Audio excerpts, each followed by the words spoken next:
ہیں کہ آپ لوگوں نے استعفے دے دیے جی اب اس کا جواب میں آپ کو یہ دے رہا ہوں جو صحیح ہے کہ ہمارے جو لیڈر آف اپوزیشن ہیں مولانا فضل الرحمان صاحب انہوں نے ابھی تک حتمی فیصلہ نہیں کیا، کوئی فائنل فیصلہ ہمیں نہیں سنا ہے۔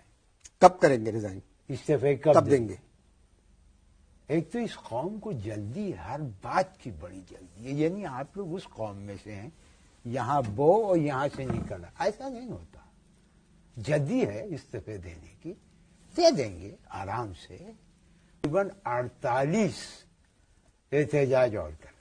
یا آپ لوگ ہر بات پہ احتجاج کیوں کرتے ہیں؟ بھائی دیکھیے فارغ بیٹھنا ویسے بھی بری بات ہے، اور فارغ جب بیٹھے آدمی تو بہتر ہے کہ کچھ کرے۔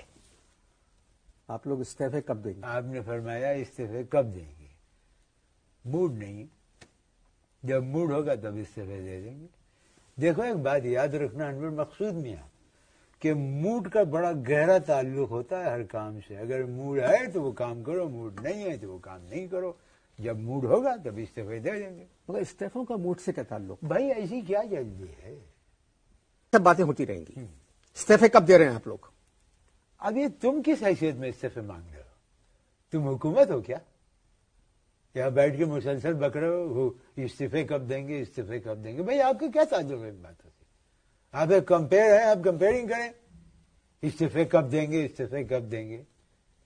استعفے سے آپ کا کیا تعلق؟ نہیں، میرا کوئی تعلق نہیں ہے، میں تو صرف اتنا کہنا چاہ رہا ہوں آپ سے کہ جو بات ممکن نہیں ہے یا کام آپ لوگ جو نہیں کر سکتے اس کا اظہار کیوں کرتے ہیں؟ ہاں تو دوسری پارٹیاں جو ہیں، دوسری پارٹی میں سے کوئی پارٹی پہل کرے، آغاز کرے، ہم دیکھیں اس کو انتہا پہ پہنچا دیں گے۔ مجھے صرف اتنا بتا دیں آپ لوگ استعفے کب دے رہے ہیں؟ اب دیکھو مسلم لیگ نون نے کہا تھا کہ ہم 7 استعفے دیں گے، ٹھیک ہے؟ پیپلز پارٹی نے کہا کہ ہم استعفے 7 میں دیں گے، JUIF نے کہا تھا کہ استعفے 7 میں دیں گے۔ اب یہ سب تینوں مکر گئے ہیں کہ ہم نے تو کوئی ایسی بات کی نہیں۔